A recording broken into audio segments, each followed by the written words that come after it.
You know, this is pretty hard to believe. We are still 2 days away from the official start of winter, and yes, another storm is now pounding the state. That's right, and parts are seeing snow, freezing rain. Some areas in Albuquerque are also seeing both. News 13's David Romero is live at Tramway at Montgomery. David, I actually drove through that intersection on my way into work, and there was like a snow mix out there. What's it looking like right now?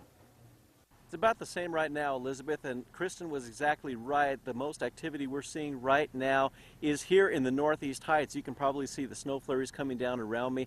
It's not too bad temperature-wise. I mean, we've gone through a lot colder mornings than this, but on the ground around me, on the grass over here in this parking lot is where it's really sticking. On the roads, it's just turning to just water once it hits there, but roads are passable within the Albuquerque city limits. Now, Rio Rancho, they saw some brief flurries coming down earlier this morning. That was around 3 a.m. That was hit and miss. It was off and on. Now, as for Albuquerque, from the west side to the Northeast Heights, most of the city is experiencing those freezing rains that Kristen was talking about. Now, the roads are wet, but they are passable.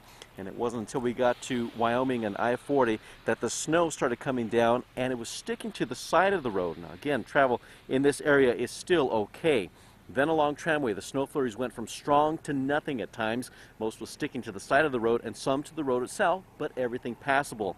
Parts of Academy and Tramway also saw fog, which could get worse throughout the morning. Now, one cautionary note to pass along to you is that the electronic billboards on I-40 were cautioning drivers that I-40 from Moriarty to Clines Corners is experiencing some dense fog, so they are urging everybody to use a lot of caution in that area, at least until the sun comes out and starts burning it off, if it even comes out at all. Back to you. All right, good information to know, David. Thank you. Yeah, the roads are definitely slick, and we'll be back checking back with David in a few minutes to see how things develop through the morning.